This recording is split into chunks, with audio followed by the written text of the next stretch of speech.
Okay, so for this topic, at the end of this unit, you must be able to deduce the number of an atom's subatomic particles given its atomic symbols, which is medyo tapos na natin yung pagdedetermine ng proton, pagdedetermine ng number of neutron and number of electron. Tapos na natin siya.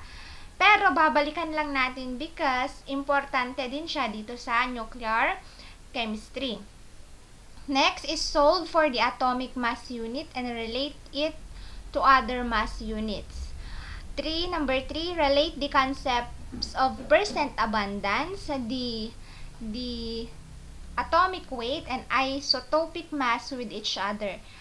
Isotopic mass, we have discussed already yung isotope. I think na-discuss na ata natin siya sa pinaka-first na topic natin, yung isotopes, ganyan.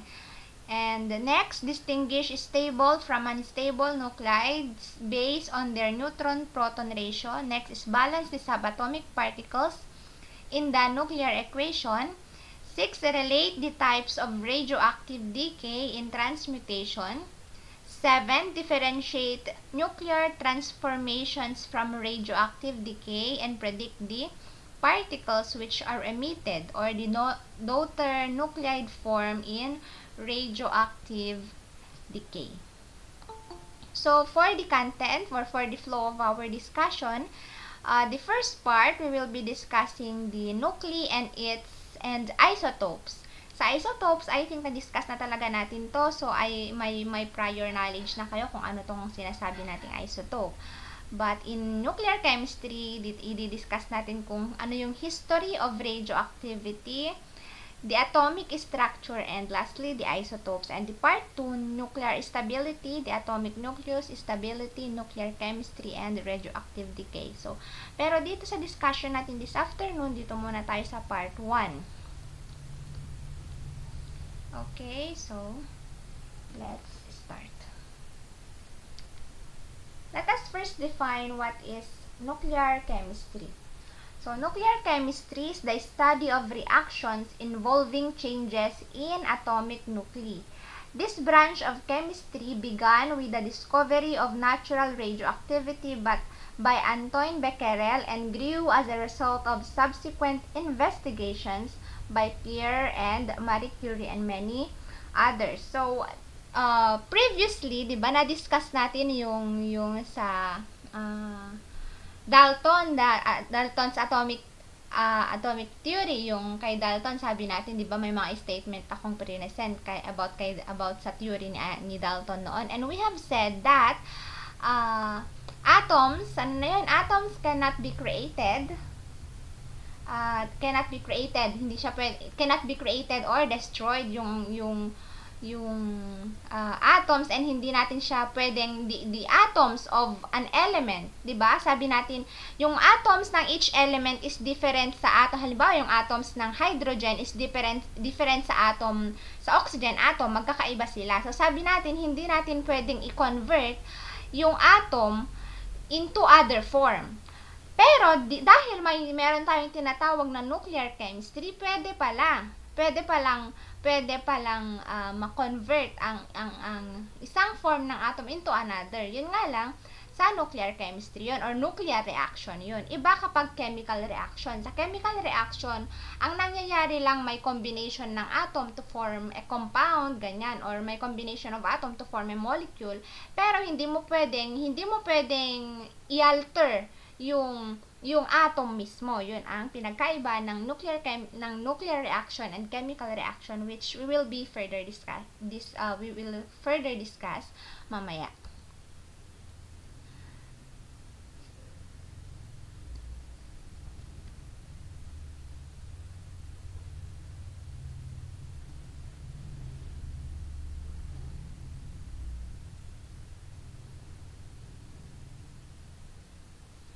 So, dito tayo sa history of radioactivity. So, in the ancient time, ang mga tao, they are trying to alter an element, at tinatry nila to change one element into another, which is, na-discuss natin before, sa chemical reaction nga na hindi pwede na yung atom ng hydrogen is atom niya lapa. Hindi mo pwedeng gawing oxygen atom yun. Of course, hindi pwede. And so, yung mga scientists on the past is may tinatawag silang they are preoccupied with discovering the Philosopher's Stone. So, what is this Philosopher's Stone? This is a mythical substance that is said to be able to turn lead into gold. Di ba yung lead? Alam mo yung lead, yung pencil lead, ganyan, na pwede daw i-turn into gold kasi nga ina-alter nila yung mga element. But then none of them succeeded because they were only attempting to change the element using chemical reactions. So kapag chemical reactions lang, of course, hindi pwede. Kasi nga, hindi mo pwedeng i-alter yung atom ng element. And so, ang nangyari na discover ngayon, etong nuclear reaction. Wherein, in nuclear reaction, you can actually change the identity of an atom. You can alter its nucleus. Ano yung nucleus na na-discuss natin? So, yung nucleus, i-discuss ulit natin mamaya. Baka nakalimutan nyo lang sa first na discussion na natin before. So, meron tayo ditong mga taong nakadiscover ng iba't ibang bagay that has something to do about sa radioactivity. First, meron tayo dito si Wilhelm Conrad Roentgen. Siya ang nakadiscover ng X-ray. Meron naman kay Antoine Henry Becquerel. Siya ang nakadiscover that element uranium emits radiation. Kasi dito kay Antoine Becquerel, ang kwento lang nito is curious siya kung anong paano ba i-explain to? Yung photographic plates, rinap niya ng black paper, etong si Becquerel. Rinap niya ng black paper, and then pinatungan niya ng salt na ang salt na ito is nag-glow in the dark kapag in-expose mo sa sun, di ba? May mga bagay tayo nag-glow in the dark kasi naka-absorb siya ng radiation. So, nung pinatong niya tong salt na to dun sa black paper, naging black din yung photographic plates.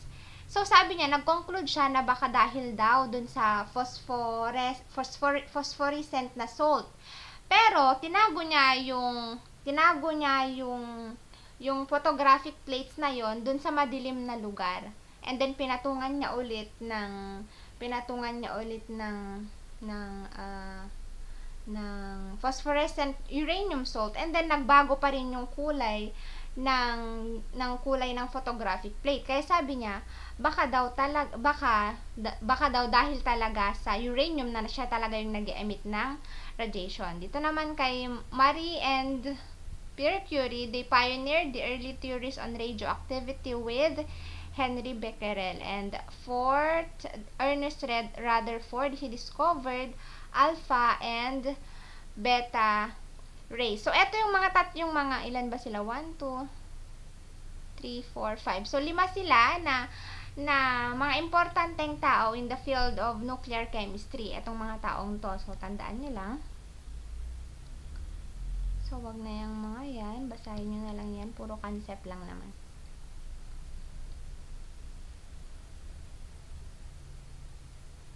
Okay, so balikan lang natin yung proton, electron, and neutron. The nature of nuclear reaction. So, the modern atomic theory ni Dalton, balikan lang ulit natin, the modern atomic theory ni Dalton, meron tayong tinatawag na electron and proton. Yung electron, ito yung negatively charged, and ito yung almost weightless. Parang sa sobrang gaan niya, almost weightless na siya. And then, etong proton naman, ito yung medyo massive, which is the positively charged. And meron din tayong tinatawag na neutron, and this neutron is electrically uncharged and equally as massive as the proton. So, dito, basahin natin, protons and neutrons are lumped tightly together in a very compact and dense nucleus, while the electrons surround the nucleus and occupy most of the atom's volume. So, makikita natin dito sa gitnang part, nandito yung protons and neutrons natin. Ito is carbon to. Carbon atom, meron siyang 12, di ba? Kasi ang mass number natin, balikan lang natin, yung mass number natin is the sum of protons and neutrons. So, eto, yung nandito sa gitna, eto yung proton and neutron na tinatawag nating nucleus. Etong nandito sa gitna is nucleus. Nucleus, ulitin ko, nucleus is made up of nucleons, which is called the protons and neutrons. Kapag may mga hindi ako nalagay dito sa PowerPoint, please mag-take note kayo ha, take down notes. So, these two nucleons here is held by a strong nuclear force. Bakit strong nuclear force? Ma'am, bakit sila naheheld by strong nuclear force? And why is it that they are lumped tightly together? Bakit magkadikit sila? Ma'am, 'di ba sabi natin hindi ko alam kung na-mention ko na. Ano ba yung positive and negatively charged attracts or repel? Mali. Kapag dalawang positively charged, what do you think? Mag-a-attract ba sila? Repel, ma'am. Repel. Magre-repel sila. But you see here, makikita natin dito, protons and neutrons. And these protons and neutrons, protons is positively charged and neutrons is tawag dito, neutral, 'di ba? Neutral. Ang neutrons walang charge. So how is it na compact, ma'am, tong nandito? Dahil nga meron tayong strong nuclear force. Dito meron tayong strong force na nagbabind sa kanilang dalawa. So kung titingnan natin dito, etong mga protons na to, supposed to be magre-repel sila kasi nga pareho silang positively charged. Hindi naman natin sinabing protons, positively charged attracts tawag ito neutral, walang ganon. 'Di ba? So, ang nangyayari dito, etong neutrons dito, it acts as glue. So, dapat kung padami ang protons niya, dapat madami ding neutrons. Kasi it acts as glue, and at the same time, meron tayong strong nuclear force or meron tayong strong energy na nagbabind sa dalawang to. Kaya nga, 'di ba, if you know, kung aware lang kayo, ang mga nuclear, ginagamit sila as source of energy, 'di ba? Nuclear energy halimbawa dun sa Bataan Nuclear Power Plant sana na hindi naman alam niyo ba 'yun sa Bataan Nuclear Power Plant yung kay Marcos noon? Aware ba kayo na may ganun? 'Yon. So 'di ba? Patalastas lang yung Bataan ay yung ang tawag dito yung Bataan Nuclear Power Plant is hindi talaga siya nag-operate. Alam niyo ba kung magkano ang gasto doon? 2.3 billion US dollar, something like that. I'm not that sure kung yun yung exact, pero basta nasa US dollar siya. And na-put up siya noong time ni Marcos Sr., President Marcos Sr. Yun nga lang, hindi siya nag-operate. Kasi nung patapos na yun, parang may kapareho siya, parang sister na planta siya sa ibang bansa na, if I'm not mistaken, yung Chernobyl ata noon yun. And then, after kasi ni Marcos, after ng term ni Marcos, sumunod si Cory, no? Si Cory ang sumunod. And then, dahil si Cory nga yung sumunod, hindi nga pinahintulutan na mag-open yung Bataan Nuclear Power Plant. Like, hindi daw, parang nasira yung credibility nung planta kasi parang hindi daw safe kasi yung Chernobyl sa Japan ata tong Chernobyl nag-fail. So yon, hindi siya na-open. So ang mga nuclear is ginagamit siya as source of energy. Makikita nyo dito, strong, dahil nga may strong energy, strong force dito, ginagamit sila, yung nucleus natin, ginagamit sila as source of energy. So, ano nga ba ang pinagkaiba ng chemical reaction and nuclear reaction na medyo napasadahan na natin kanina? So, atoms are rearranged by breaking and forming of chemical bonds. So dito hindi natin mababasa na atoms are created or destroyed. Hindi. By breaking and forming chemical bonds lang, nare-rearrange lang or nare-recombine lang sila. Nako-combine lang sila. Pero hindi mo pwedeng i-alter yung property niya. Pero dito sa nuclear reaction, elements or isotopes of the same elements are converted from one to another. So, pwede mo siyang i-convert from one to another, whereas here in chemical reaction, hindi pwede. Only electrons in atomic or molecular orbitals are involved in breaking and forming bonds. So, makikita natin sa mga previous discussion natin, ang involved lang usually is electron, di ba? Halimbawa, sa redox reaction, ang involved lang, ang tinitingnan lang natin is yung electrons doon sa mga forming ng mga molecule or forming ng compound, 'di ba? Dinedetermine natin kung ilan yung charge ng sodium, ilan yung charge ng chlorine, ganyan. So ang tinitingnan lang natin is yung electrons only kapag chemical reaction. Sa redox reaction na lang natin, 'di ba? Electrons lang ang tinitingnan natin. Pero dito sa nuclear reaction, protons, neutrons, electrons and elementary particles may be involved na makikita natin sa mga next na discussion natin. Reactions are accompanied by absorption or release of relatively small amounts of energy. So, small amount lang ang require kapag chemical reaction. Pero dito sa nuclear reaction, tremendous amount of energy. Kakailanganin mo ng malakas na energy, ng big amount of energy kasi nga, 'di ba, dito pa lang yung nucleus pa lang, may strong force diyan, may strong force na nag-hold sa dalawang diyan. So meaning to say, kakailanganin mo talaga ng tremendous amount of energy to break or to convert that into one form to another.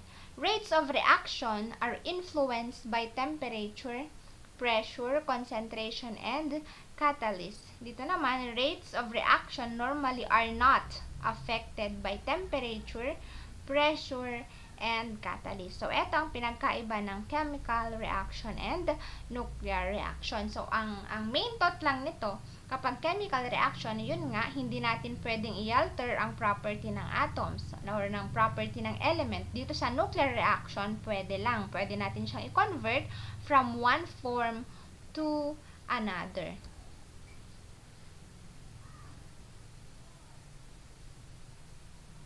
Next, nucleus and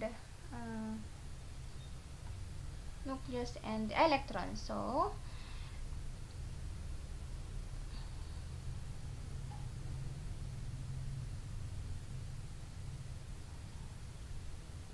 okay, yung nucleus and electrons natin, nucleus, 'di ba, sabi natin kanina, nucleus is the proton and neutron.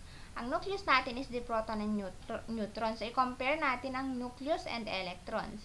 So, ang nucleus natin, 99.9 of the mass of the atom is concentrated in the nucleus. And of course, ang electrons natin, sabi natin kanina, almost weightless or almost walang mass. Ito, sobrang baba lang ng mass nito na nako-contribute niya sa overall mass ng ating atom. And ang nucleus natin is, of course, dahil nandito naman yung proton natin, this is positively charged, ang electron is negatively charged.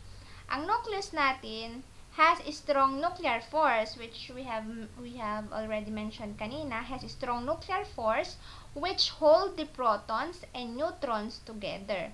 Dito naman sa electrons, weak electrostatic force between electron and nucleus. And lastly, sa nucleus, it is responsible for nuclear reactivity, or it is responsible sa nuclear reaction. Dito naman sa electrons, it is responsible for chemical reaction. The atomic mass unit and atomic weight. So, 1 atomic mass unit, or yung pinaka-common na alam natin dito is 1 AMU, di ba? Ang pinaka-common na alam natin dito is AMU, pero dito naka 1U lang kasi siya. So, pareho lang yan, AMU or 1U. So, it is defined as 1/12 of the mass of an atom of carbon with 6 protons and 6 neutrons. Wait lang, may nag-ano ba? May nag-enter ba?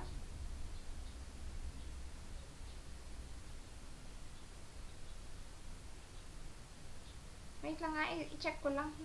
May nag-request to enter ata.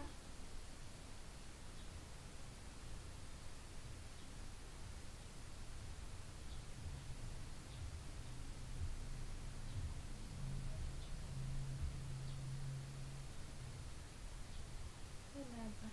Wala naman ito.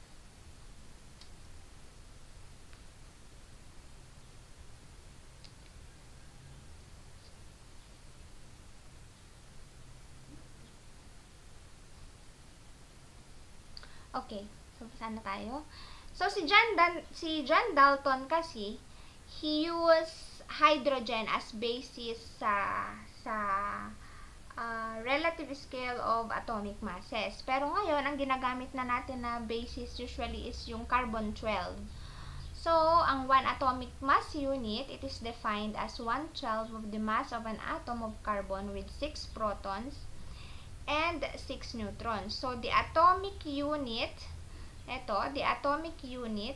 can be related to other units of mass using the conversion factor, this one. 1U is equal to 1.66054 times 10 raised to negative 24 grams. So, ito yung conversion unit na gagamitin natin kapag, let's say, for example, itatanong kung convert halimbawa, 10U to gram. So, ito ang gagamitin natin na conversion unit natin.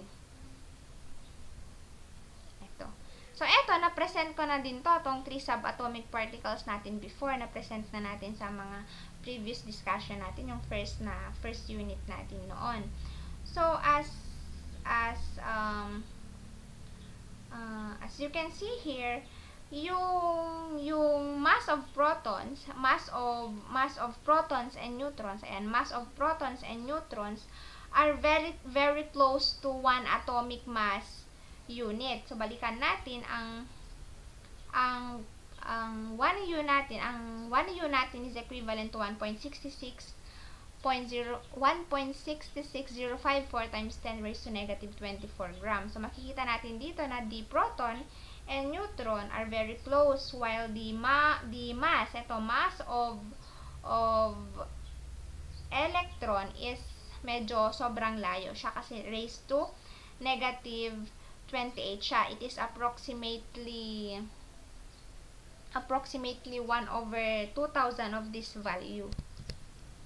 So, approximately 1/2000 ng value yung value ng 1U kanina.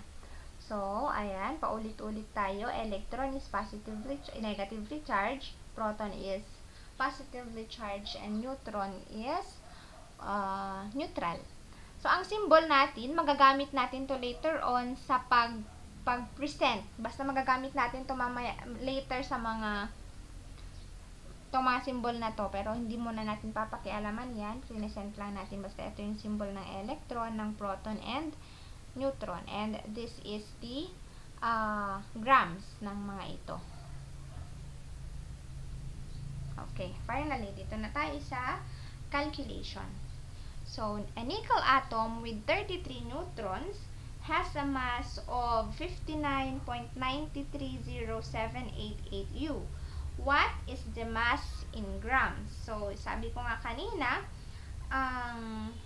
ang gagawin nyo lang dito, just use the conversion factor natin. Gamitin nyo lang to to convert it to mass. So, paano natin gagawin yan?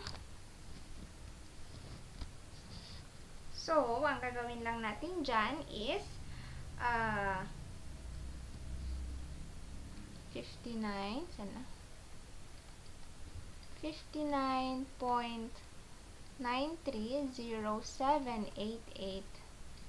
U times, sabi natin, in 1 U, we have 1.66054 times 10 raised to 24 times 10 raised to negative 24 gram is equal to, just cancel the unit para maging gram lang, which is yun yung tinatanong. So, our answer would be 9.96 times 10 raised to negative 23 gram. So, yun lang. Yun lang ang kung paano gamitin yung conversion unit natin. Next is the mass number. So, I think tapos na din natin to, pero again, babalikan lang natin for the sake of nuclear chemistry.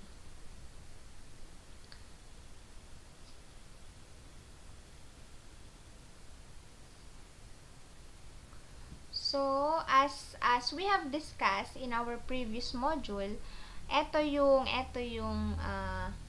symbol. Ito yung symbol ng mass number, ng atomic number, and yung atomic symbol. Diba? Na-discuss na natin to. So, the mass number of an atom is obtained by taking the sum, by taking the sum of the number of protons and neutrons for an atom. Where is the electron? Kasi diba, sabi natin yung protons, the number of protons is the same as the number of electrons. It's just that, magkaiba yung sign nila. Kapag protons, positively charged. Kapag neutrons, negatively charged lang. Pero pareho lang yung amount nila. And so, yung protons and neutrons natin, eto, kapag pinag-add natin, makukuha natin itong mass number natin, which is eto sa nandito sa taas. Eto yung A. A is the mass number of protons and neutrons in an atom. Z is the atomic numbers or the number of protons in an atom, and X is the atomic symbol. So, yan. What is the number of an iron atom with 30 neutrons?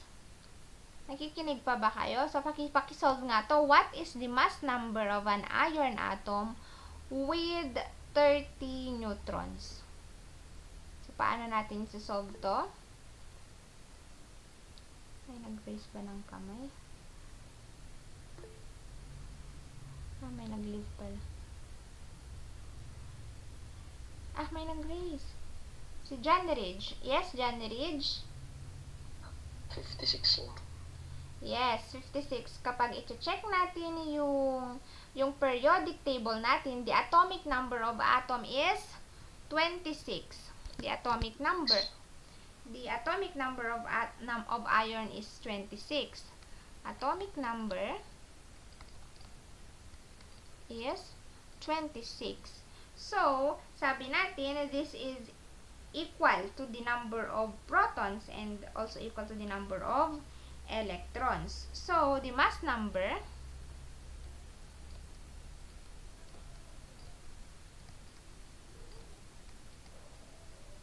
is equal to 56. 26 plus 30 is 56. So, 26 plus 30.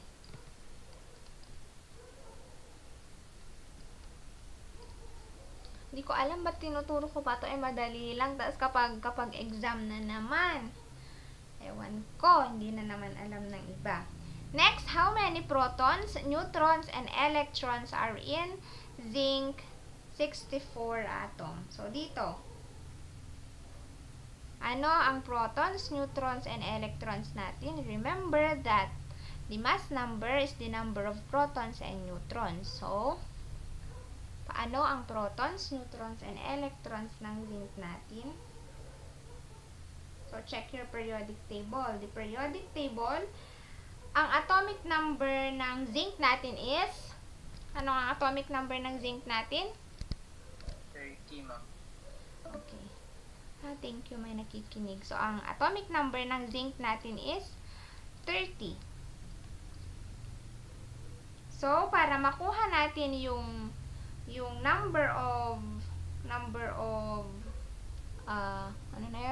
neutron, ima-minus lang natin. So, 64 number of neutron is that 64 minus 30. 64 minus 30 is 34. 34. Yes, 34. And ang number of electron natin is 30 din kasi ang number ng proton and electron natin again is pareho. Magkaiba lang sila ng charge ng sign pero pareho lang. Next, eto din na-discuss na natin previously, isotopes. When we say isotopes, these are atoms with the same atomic number but different mass number. These are called isotopes. So, meron tayong na-discuss natin yung isotopes ng hydrogen. Dito, meron din tayong isotopes ng sodium.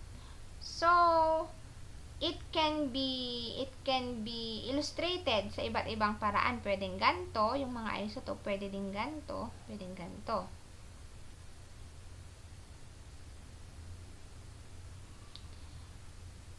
Balikan lang natin kapag ang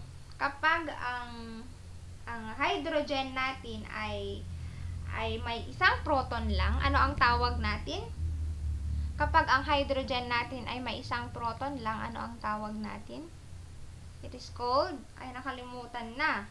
Wala pang ilang month. Protium, ma'am? Oo, tama. Protium. Kapag meron tayong, kapag may dalawang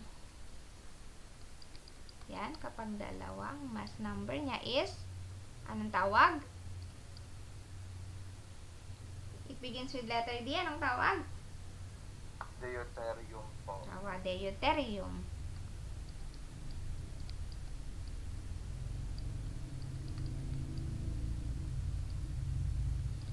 Deuterium, and kapag H3, it's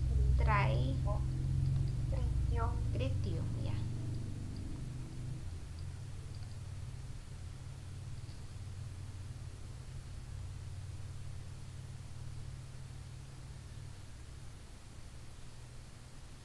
So, ang mga isotope,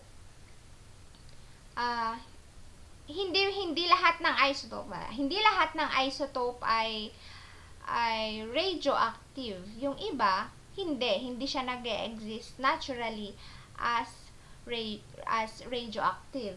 Yung iba lang ang radioactive. So, wait lang, hindi pa natin nadidiscuss. Ano nga ba kapag sinasabi nating radioactive or radioactivity? Kapag sinabi nating radioactive or radioactivity, nag-e-emit siya ng rays or nag-e-emit siya ng energy. Yun ang ibig sabihin ng radioactive. So, yun, hindi lahat ng mga isotope is nagre-release ng ray or nagre-release ng energy. So,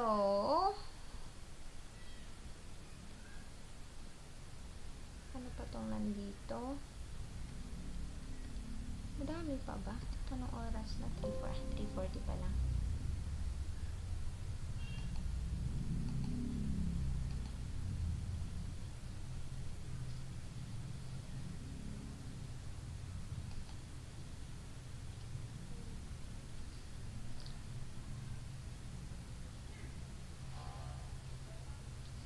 Dito naman tayo sa relationship between atomic weights and isotope. So, the atomic weight of an element is the average mass of a representative sample of atoms. So, dahil nga may mga isotope tayo, ano yung susundin nating atomic weight? So, yung atomic weight niya, guys, yung atomic weight niya, yun yung average mass ng representative isotope, representative atom. So, ang nangyayari kapag halimbawa, kapag may dalawang atom, kapag may dalawang isotope, so, percent abundance of isotope 1 over 100% times yung mass ng isotope 1, so, plus the abundance of isotope 2 over 100 times the mass of isotope 2. Pero kapag meron pang isotope, halimbawa yung hydrogen na may 3, so magpa-plus ka ba dito? Plus the percent abundance of isotope 1 all over 100 times the mass of isotope 3. So, ano nga ba itong tinatawag nating percent abundance or percent abundance of isotope? So, ito yung, di ba, from the word itself, abundance, gaano siya ka-abundant na nag-exist sa nature or paano ba? Percent abundance, gaano siya basta yung gaano siya kadami in nature. So, paano yung amount niya in nature? Tinatawag natin siyang percent abundance. So, ganito ang pag-solve lang, yung average lang ng individual na mass ng isotope natin. So, nandito yung mga common na may mga isotopes. Yung hydrogen, boron, neon, magnesium, and lithium. Makikita din natin dito yung natural abundances. So, yung hydrogen natin, yung protium natin is 99.985% abundance. Kasi nga, 'di ba, dahil nga ito yung pinaka-abundant, ginamit nga din ito ni Dalton. And ito yung pinaka-common kasi, pinaka-common yung H1 or yung protium, kaya siya yung may pinakamataas na percent abundance. Yung deuterium naman, 0.015 lang siya. And of course, yung tritium, hindi siya ganun talaga nag-exist in nature, so 0%. Yan. So, ito yung mga percent abundance natin. So, meron natin tayong example dito. So, ayan. Verify the atomic weight of chlorine. Verify that the atomic weight of chlorine is 35.45 given the following information. So, may dalawang isotope ang chlorine natin. Chlorine 35 and chlorine 37. So, yung mass ng chlorine 35 natin is 34.96 and yung chlorine 37 natin is 36.96590. So, andito yung percent abundance nila. So, gamitin nyo lang itong formulang to. To calculate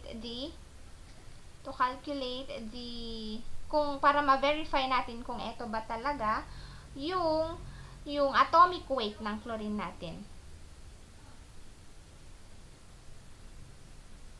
Check nga kung tama ba.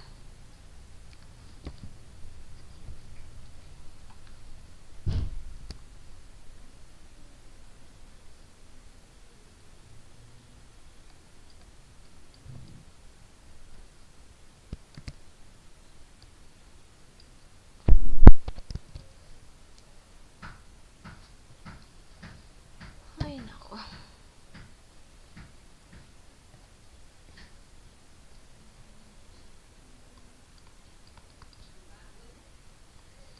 $75.77 over 100 times.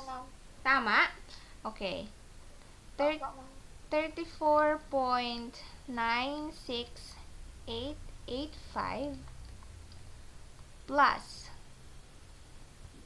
24.23 all over 100 times 36.96590. So, tama ba? 35.45. So, tama. 35.4527. 4527. So, ganun lang. How about this one? Antimony has two stable isotopes.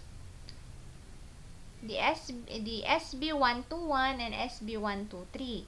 What are the relative abundances of this isotope? So, ang unknown naman is etong dalawa dito. So, how will we solve this one? Etong dalawang to ang unknown. Given yung mass nila, ang hinahanap natin kung ilang percent yung abundance nila. So, paano natin isosolve to? May nakakaalam ba kung paano i-solve? So, ganito siya. Diba? Kasi yung percent abundance natin, kapag napansin nyo, dito, yung percent abundance natin is equal to 100% or equal to 1. Diba? Kasi 99 kapag i-convert mo siya into decimal form, equal to 1 siya or equal to 100%. So, dito, dapat yung natural, yung relative abundance nyo is equal to 1. So, ang mangyayari, magle-let tayo, magkakaroon tayo dito ng variable, magle-let x is equal to the abundance of SB121 and let y be the natural abundance of SB 123.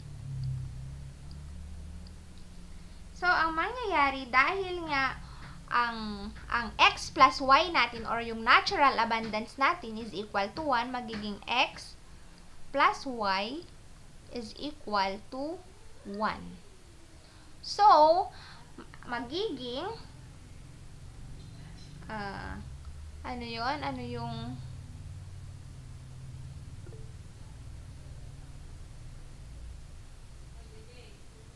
kapag i-check nyo sa periodic table nyo, ano yung atomic weight ng antimony? May nag-raise ata ng hand or may nag-leave? The call will end in 3 minutes. Puna na. 51 po, ma'am. Ilan? 51 po. 51 yung Atomic number. 51 ba? Atomic weight ng antimony or mass number. 121.76, ma'am. Okay, so 121. Ang formula natin kanina dito ay yung atomic weight is equal to dito. So, magiging 121.76. 121.76. Ano ba yan?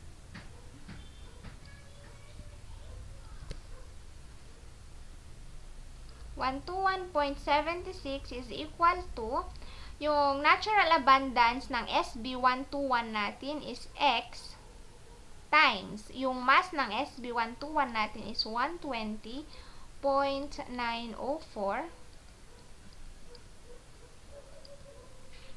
plus ano yung natural abundance ng ano natin SB123 natin.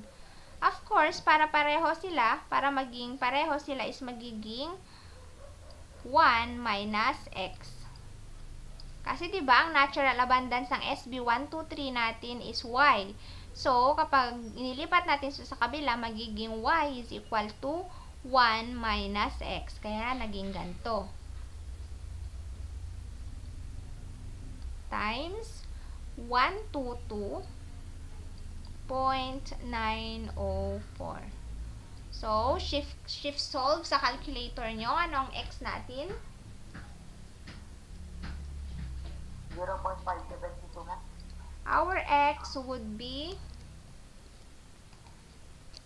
Our x would be ano yon? 0.570? 70? Ganyan? 70. 72. 2 po na.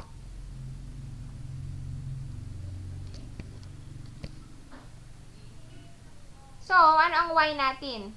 Paano natin solve yung y? Gamitin nyo lang to. 1 minus x would be 0.428 po. 0.428. So, ganyan lang ang pagkuha ng relative abundance kapag yun ang unknown.